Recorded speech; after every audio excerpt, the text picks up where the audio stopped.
Hey, did you hear about the gravedigger that's exposing the funeral homes across 3 states and now he's like jumping ship because he feels unsafe?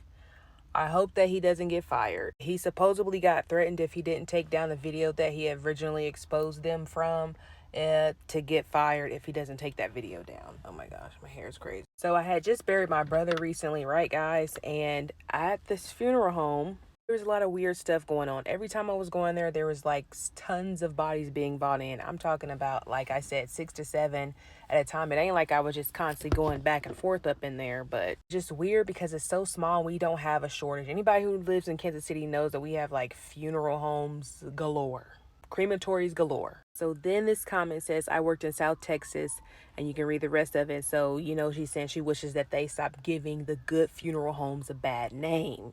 I know there are good ones out there, and I totally believe that. But for some reason, I feel like there's more bad than good. I've heard about funeral homes being shaky. There were two girls from high school that took up that profession, so of course I followed them. That's what I mean by it. Not being weird, but they follow me, so I follow them, okay? And we grew up together. But anywho, he went viral for trying to expose the funeral homes because they're being weird. They were probably removing some of the bodies from the caskets or whatever, and they're not being buried because he's like, how is there so many freaking graveyards that's only like maybe 144K graveyards, but millions and millions of people are dying in COVID alone? He said there was like a place in California or wherever he said that were putting bodies in like ice trucks. Yuck. Makes me think. But anywho, he had to adjust the casket after he dug a grave, and I guess the casket was sitting like slanted or something of that nature. And the person's like, "Hey, we gotta adjust this." So when they picked it up to adjust it, he said that it was super light, like there was not a person inside of it.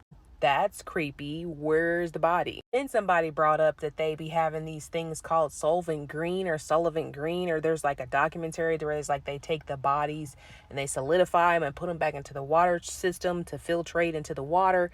And I'm just like, oh my Lord. Then some lady said she found a baby or a toddler tooth in her McDonald's food. And now nobody can just find that video. It's just it just disappeared off the internet, and everybody act like they didn't remember hearing that or seeing that like here recently, like just a few months ago. And nobody's really talking about that. But that's just so weird.